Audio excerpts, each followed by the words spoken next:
"No gifts this year, just family time," my dad announced. I nodded in agreement. Then I saw my brother's kids unwrapping phones, earbuds, and tickets to Europe. Mom patted my shoulder. "You get it." I took my son's hand and walked out quietly. The next morning, a delivery arrived at their door, and their faces went pale. When my dad called the week before Christmas, his voice had that artificial warmth he puts on when he's about to lay down a rule that only applies to some of us.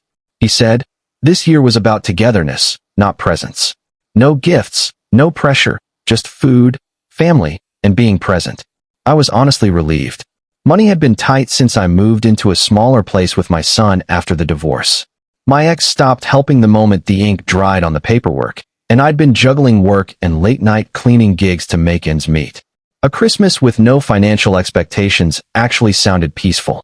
So, I nodded on the call, thanked him, and told my 7-year-old Marcus that we'd have a fun, simple holiday this year.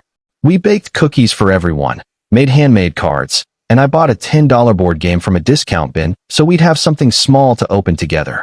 The morning we drove over to my parents' place. Marcus had wrapped his card for Grandpa himself. Lopsided corners and all. He was proud. We walked in smiling. The tree was lit to the fireplace, crackling the whole scene straight out of a catalog. Then I saw the gifts piled high under the tree, dozens of them, some still in their glossy shopping bags. My brother's kids, Ethan and Olivia, were already ripping through wrapping paper with that greedy joy kids get when there's no end in sight. My sister-in-law handed them another each before even saying hi to me. I stood there blinking, trying to make sense of what I was seeing. iPhones, noise-canceling headphones, designer shoes, and then Ethan screamed, holding up a manila envelope, round-trip tickets to France for the family over spring break. Marcus tugged at my sweater and whispered that maybe the real presents were coming later. I didn't have the heart to say anything. My dad walked in with a mug of coffee, saw me frozen there, and gave a smile like he'd already rehearsed what he was going to say. "You understand, right? It is family time. No gifts for the adults. It's different for the grandkids. And it's not like Marcus is missing anything. He's still young." My mom came up behind me, patted my shoulder. "You understand?" I didn't reply. I just turned, took Marcus by the hand, and walked out. We didn't say goodbye. I think they thought I'd call the next day. Maybe cry or apologize for being sensitive. But the next morning, while they were still nursing their mimosas and hung over from too much smugness, a delivery van pulled up to their house. It wasn't flowers. It wasn't a passive-aggressive fruit basket. It was an official envelope signed and sealed by a lawyer. Inside, a copy of the document they never thought I'd use. A financial agreement drawn up by my husband back when he was alive, giving my parents access to a monthly stipend from a trust in his name. One I'd continued honoring for 4 years out of respect. The letter ended that support immediately, and that was only the beginning. I didn't answer their calls. Not that day, not the next. I knew exactly what they were going to say, and I wasn't going to waste time pretending to be shocked by it. They'd probably convinced themselves I'd lost my mind, that I'd wake up, apologize, offer to reverse it. Instead, I took Marcus to the Science Museum. I wanted him to remember this Christmas for something good. He spent half the day running from exhibit to exhibit, dragging me around like a tour guide. He didn't ask why we weren't at Grandma and Grandpa's house. He was too busy launching paper rockets and building stuff with magnets. At one point, he looked up at me and said, "This was the best day ever." I nearly cried in the bathroom. When we got back to the apartment, my phone was a mess. 17 missed calls, 8 voicemails, texts from my mom, my dad, my brother, even my sister-in-law, who usually acts like I don't exist. The last one was from Jenna. "Are you serious right now? I'm coming over." I didn't respond. She showed up anyway 20 minutes later. No coat, no hello. Just walked in and stood in the middle of the living room like she was waiting for a camera crew to say cut. She asked if it was true. I said it was. She said, "You really just cut them off?" Just like that. Not just like that. I told her. Not even close. This wasn't impulsive. I thought about it for over a year. Every time my mom referred to Marcus as the quiet one, like he was invisible. Every time they made me feel like I was the charity case they had to tolerate. Every time they spent my husband's money on gifts for my brother's family, then told me I should be grateful they invited me at all. She sat down without saying anything. I opened my file drawer and handed her a copy of the letter. Josh had drafted it with his lawyer a year before he died, but I'd updated it with my own attorney. The clause was simple. I had the authority to revoke the monthly support if it became clear it was being misused or if the relationship became exploitative. There wasn't a single gray area. They knew exactly where the money came from. They just never expected me to remind them. Jenna didn't speak for a while. She just stared at the document, reading every word like she was trying to find a trap door in it. I used to think you were the favorite, she said. I laughed. Of course she did. That's what they wanted her to think. Divide and conquer. Keep one of us just close enough to be useful. Turns out she'd never seen the full picture. She didn't know they'd remodeled their bathroom with Josh's trust fund. Didn't know I paid off their mortgage after Dad's heart scare. Didn't know that every time they told her I was doing just fine, I was scraping by just enough to make their lives easier. She looked sick by the time I finished. They lied to me for years. I nodded. I said I was done being the family ATM. Then she said something I didn't expect. I'm on your side, Jenna whispered, her voice so soft it felt like she was convincing herself. Later that night, she called again. Our parents were already talking to a lawyer, she said. My brother, Mike, was furious, claiming I was tearing the family apart over a misunderstanding. The kicker? Mom insisted I was overreacting to a few gifts. But Jenna saw through it now. She told them it wasn't about the presents. It was about everything before them. All the years of choices, priorities, and slights. Then she dropped something else. They're planning to pressure you. Not with lawsuits, but with guilt, emotional manipulation, maybe even dragging grandma into it to make you back down. I smiled and told her to let them try. Josh had warned me years ago when he noticed how they treated our marriage like a blank check. One day, you'll have to choose, he said. Them or your dignity. I'd made my choice, and they weren't going to win this time. 3 days of silence followed. Then a group text from Dad. Let's talk Saturday at 1. Just us. Let's fix this before it gets worse. No apology, no accountability. Just that familiar tone he used when he wanted to smooth things over without owning up. Jenna replied, fine. I waited hours before sending a thumbs up. I didn't want to go, but I wanted to face them. If they were going to pretend this was just a family spat, they'd have to do it to my face. Saturday came. Jenna picked me up, her car unusually quiet.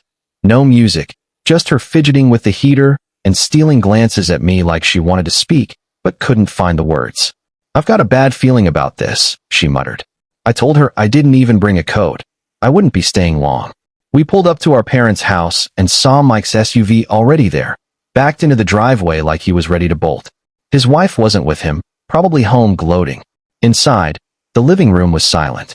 No coffee, no reheated holiday leftovers. Just Dad standing by the dining table, arms crossed, Mom frozen like a statue nearby. Then I saw him, a man in his 40s, gray blazer, oozing confidence, sitting in Dad's chair like he owned it. This is Daniel, Dad said, too casually. A friend here to help guide this.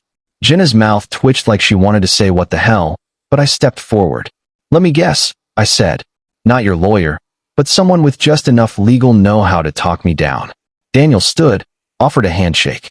I ignored it. He launched into a speech about the complications of family finance and the emotional nature of estate support, saying he wanted to protect everyone. Then he hit me with it.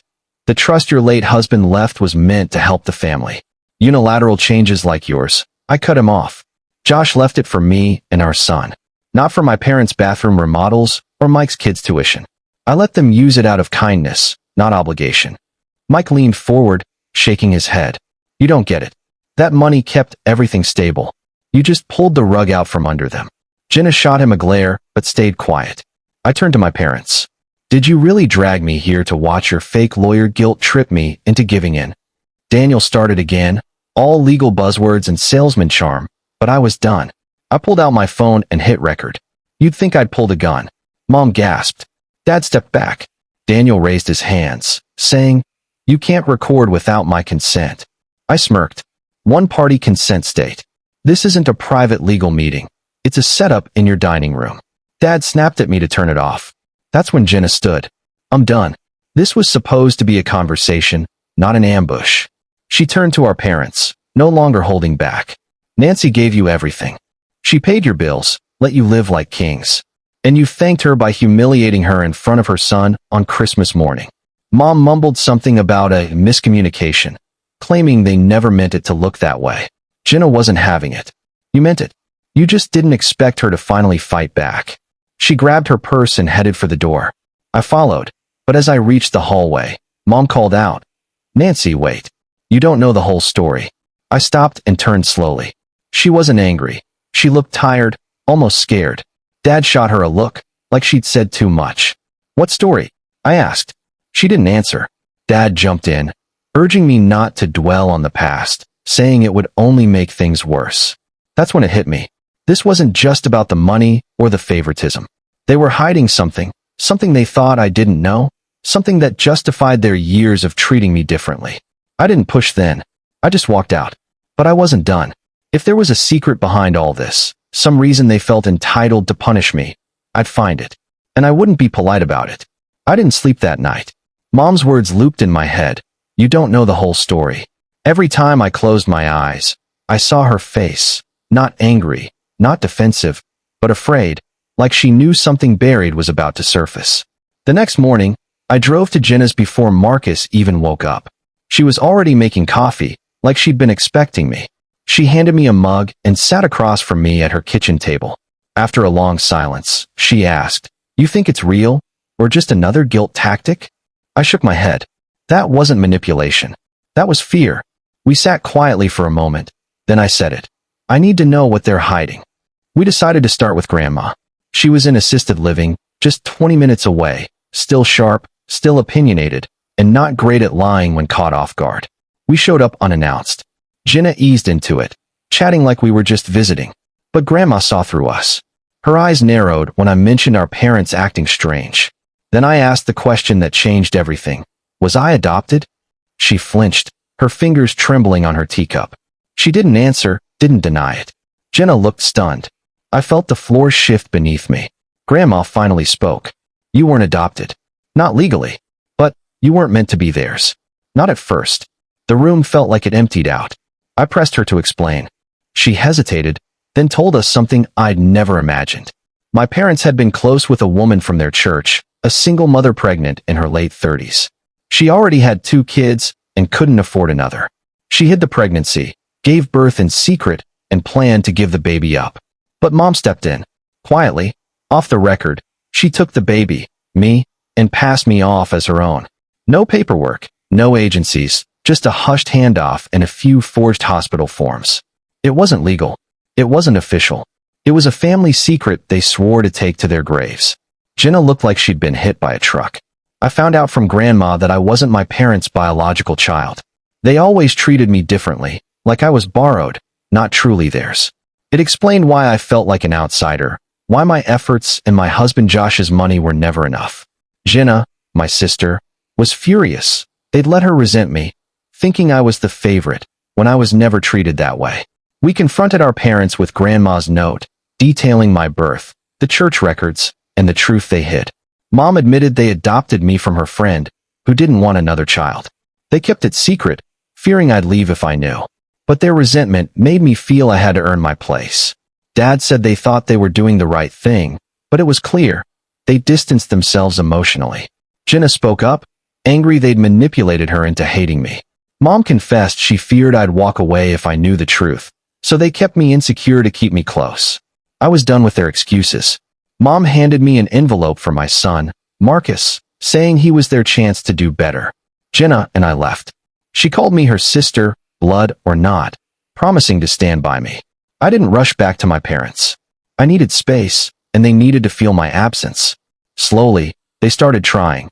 Dad sent pictures. Mom shared small updates. No pressure.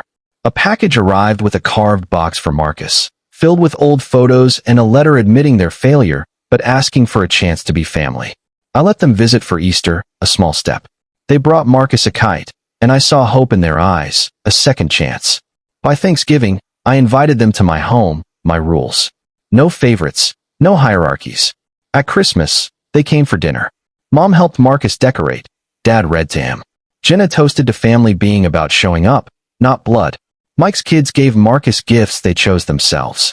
For the first time, I felt I belonged, not as a guest, but because I'd built this family. Marcus asked if they'd stay for good. I told him we don't wait to be chosen anymore. We choose ourselves. If they want to be part of us, they meet us where we are. That night, As snow fell quietly, I felt a hard-earned peace settle in.